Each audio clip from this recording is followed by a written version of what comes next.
Hey everyone, मैं हूँ गीतांजलि और मैं स्वागत करती हूँ आप सभी लोगों का अपने चैनल प्लांट्स टूट पर। तो आज हम कुछ फ्रेश लीव्स और फ्लावर्स से डीआईवाई करेंगे, जिसके लिए मैंने सबसे पहले नीम की पत्तियाँ ली हैं और यहाँ पर कुछ फूल लिए हैं जो कि पूजा में से बचे हुए थे। तो यहाँ मैंने सभी नीम की पत्तियों को अलग करके और सभी फ्लावर्स को अलग करके इनको अच्छे से सुखा लिया है। मैंने इनको सूखने के लिए धूप में नहीं रखा था, मैंने इनको शेडेड एरिया में ही सुखाया है।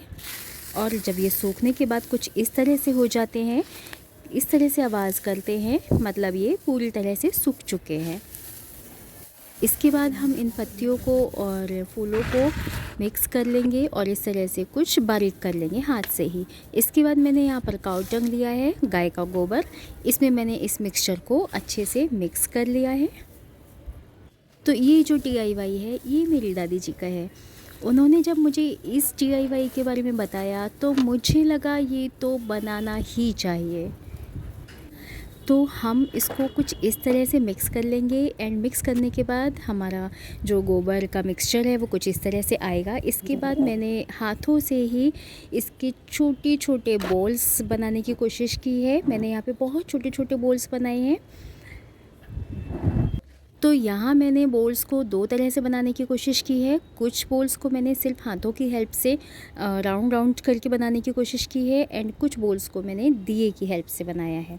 तो जो मैंने दिए की हेल्प से बोल्स बनाए हैं वो बनाने में बहुत इजी भी थे और उनका फिनिशिंग भी बहुत अच्छा आया है।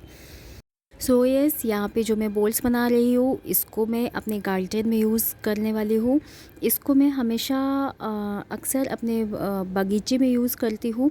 जब भी मैं शाम के वक्त बैठती हूँ, जब भी बहुत सारे मच्छर हो जाते हैं प्लांट्स की वजह से मेरे बगीचे में, तो मैं हमेशा इसको जलाकर इसमें जो है कुछ कपूर डाल के, कभी कुछ सूखे हुए फ्लावर्स डाल के, कभी कुछ एसेंट्स डाल के मैं इसको जलाती हूँ। तो इससे खुशबू भी बहुत अच्छी आती है और जो मच्छर हैं, जो मक्खियाँ हैं, वो भी मेरे बगीचे में नहीं होते।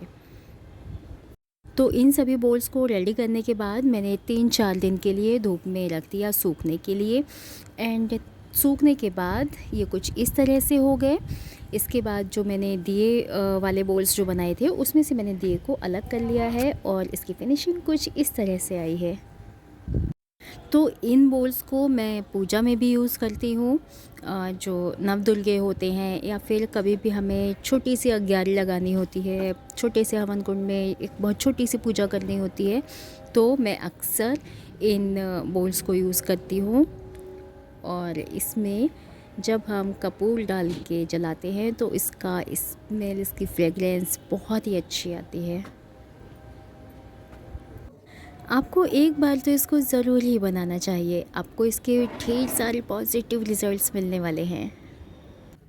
तो चलिए अब चलते हैं अपने नेक्स्ट डीआईवाई की तरफ, जिसमें अगेन मैं सूखे हुए पूजा के फूल यूज़ कर रही हूँ जो हम पूजा में चढ़ाते हैं। उसके बाद कुछ लोग उसको नदी में बहा देते हैं, तो मैं उसकी जगह इन फूलों को सुखा लेती हूँ, या जो पूजा में चढ़ाने से बच जाते हैं उनको अच्छे से सुखाने के बाद मैं मिक्सी में अच्छे से ग्राइंड कर लूँगी। मिक्सी में अच्छे से ग्राइंड करने के बाद मैं इसको एक थाली में कर लूँगी।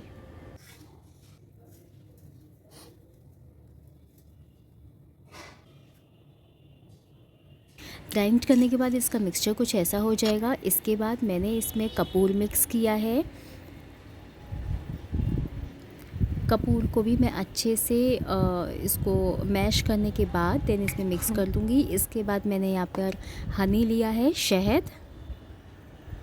नेक्स्ट मैंने यहाँ पर देसी घी लिया है। तो इसमें कपूर, शहद और देसी घी को मैं इन फूलों में बहुत अच्छे से मिक्स करूँगी। थोड़ा सा टाइम टेकन प्रोसेस है।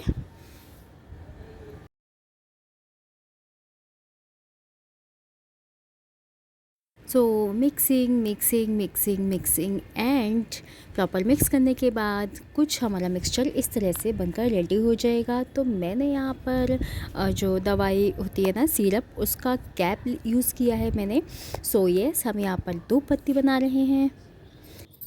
इसकी कैप में हम इसको अच्छे से प्रेस करने के बाद हम इस तरह से इसको निकाल देंगे, तो इसका कुछ इस तरह से शेप आएगा। तो मैंने कुछ धूपबत्ती तो इस शेप की बनाई है और कुछ मैंने हाथ से ही इस शेप में बना दी हैं।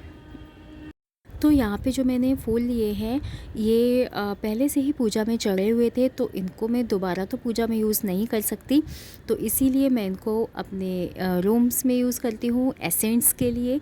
इसमें बहुत ही अच्छी खुशबू आती है।